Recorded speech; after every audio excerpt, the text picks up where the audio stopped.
Lembaga Kursus Wan Pelatihan Primadona Banjarmasin kembali menjadi tempat uji kompetensi pembuat hantaran. Uji kompetensi yang dihadiri Dinas Pendidikan Wan Kebudayaan Banjarmasin Wan diikuti puluhan orang ini dilaksanakan dengan mengikuti protokol kesehatan virus corona, bahkan dinilai langsung oleh konsorsium hantaran. Untuk kabar selengkapnya, mari kita simak yang satu ini. Lembaga Kursus Wan Pelatihan Primadona Banjarmasin kembali menjadi tempat uji kompetensi pembuatan hantaran. Uji kompetensi yang dihadiri Dinas Pendidikan Wan Kebudayaan Banjarmasin Wan diikuti puluhan orang ini dilaksanakan dengan mengikuti protokol kesehatan virus corona, bahkan dinilai langsung oleh konsorsium hantaran. Nampak puluhan orang dengan teliti mengikuti uji kompetensi di TUK Primadona yang berada di kawasan Jalan Kayu Tangi 2 Jalur 7 Banjarmasin Utara yang dilaksanakan mulai dari Baisukan Selasa 3 November 2020.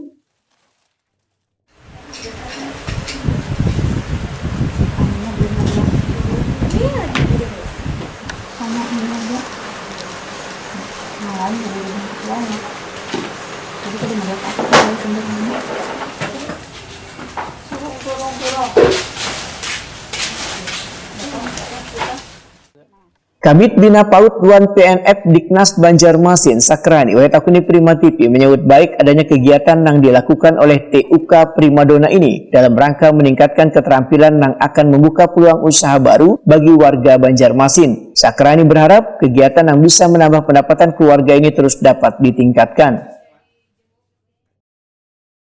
TUK Primadona masih sangat dipercaya oleh kementerian untuk menyelenggarakan kegiatan ini, dan juga dalam suasana pandemi COVID-19 penyelenggaraan kegiatan ini tetap mengacu dengan protokol kesehatan,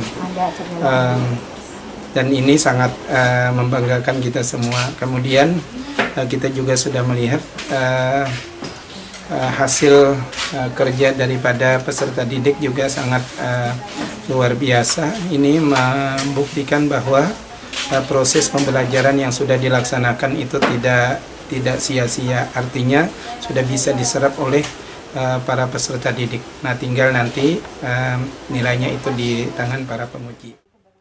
Sementara itu Ketua TUK Primadona Hajah Murdimiati menyatakan hantaran itu terbagi dua, yaitu hantaran sukacita nangkai ulang tahun dan perkawinan, kemudian hantaran duka cita nangkai urang nangkana musibah wan disesuaikan dengan temanya. Menurut Hajah Murdimiati ada beberapa level mengenai hantaran ini, namun level-level tersebut di tahun 2020 ini dirangkum menjadi satu, menjadi hantaran jenjang 2 seni krea ekonomi kreatif. Sedangkan yang cukup membanggakan ini adalah membuat hantaran khas daerah masing-masing.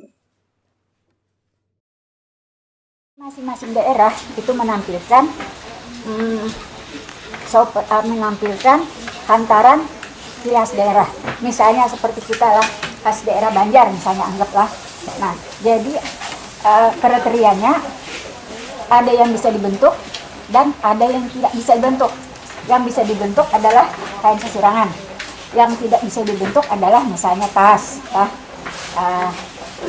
sepatu, itu tidak bisa dibentuk. Nah, dan harus ditambah aksesoris. Itu harus ada aksesorisnya di dalamnya. Jadi sebenarnya sudah mencakup keempat level tadi. Nah, cuman kita sekarang maklum aja kan di Banjar ini tidak terlalu banyak khas Banjarnya lah. Sampai kemarin kami menyuruh peserta survei ke pengrajin-pengrajin khas Banjar. Apa kira-kira yang bisa ditampilkan yang membanggakan kita masyarakat Banjar? Nah, ternyata tidak terlalu banyak, tidak seperti daerah lain. Hajah Murdimiati menambahkan, dalam mahar tersebut yang hanya bisa dibentuk adalah duit-duitan. Dalam satu wadah hantaran pun harus memiliki tema sehingga kada bisa membuat dengan cara sembarangan. Begitu juga dengan souvenir yang ingin ditampilkan harus bernuansakan daerah. Hajah Murdimiati mengakui bila souvenir khas Banjar ini sangatlah sulit dicari, kalaupun ada maka harus dipilah-pilih atau dironce. Souvenir yang khas Banjar ini sulit mencarinya.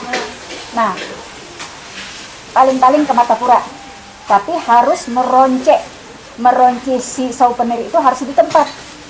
Kalau kemasannya boleh beli, artinya yang sudah ada lah. Tapi kalau isinya seperti misalnya kalung lah, gelang, itu harus dironce di tempat.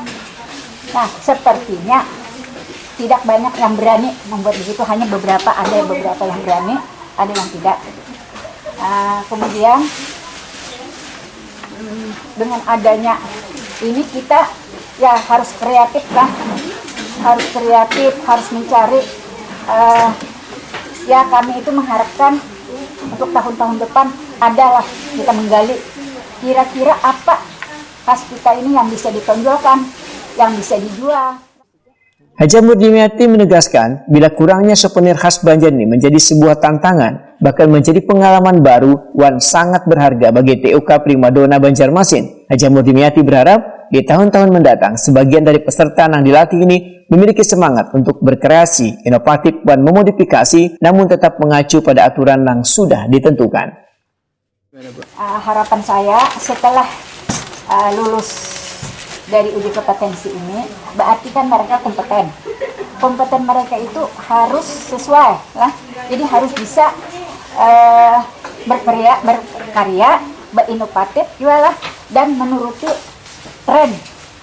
Tidak bisa juga karena sifatnya hantaran ini kontemporer, artinya berubah-ubah sesuai dengan zaman, sesuai dengan tren masanya. Tidak bisa juga kita berpaku, tetapi ada ketentuan. Jadi tidak bisa juga sembarangan, ada ketentuannya. Bikin ini ketentuannya apa. Jadi seni lipat misalnya bikin apa, harus ada ketentuan. Jangan sampai melenceng. Itu harapan saya. Mudah-mudahan setelah ini mereka bisa mengembangkan lagi, lebih kreatif, lebih berkreasi, tetapi tidak melenceng dari ketentuan. Dan kalau bisa masing-masing mencari bagaimana yang tradisional kita.